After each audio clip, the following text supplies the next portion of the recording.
gibalit ko og Kibbiling ang tawag. Pero ako i-pick out kay lami kay siya. Akong isugan. Ako na siyang isugan sa balay. Is Kibbiling? Kibbiling. Only ang ilang mga tinda. Kanan is isda. All are fish. Naapoy seafoods, but kanan yun is fish. So liquor and yummy. Ikaduhan na akong anhi dire, nagbalik ko kay lami.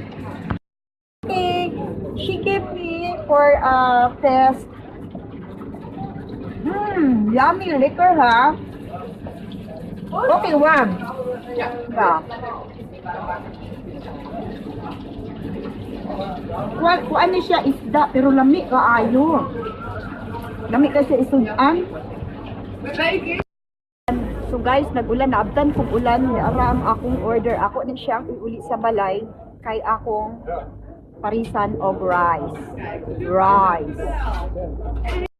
Hello guys, I met Jacob here in the market. Yeah. He is so nice and we talk over the living here in Nederland. Ja. Nagpractice ko sa iya o Nederland taal. Nederlandse taal. Yeah. Ja. Nice to meet Jacob. Jacob is Jacob here in Nederland. Ja. En gelukkig getrouwd. Yeah. 52 jaar. Yeah, he is 74 years old. Yeah. Dat is mooi, hè? Kun je mooi kijken zo. Yeah. Okay, see it. Bye. Ja, bye.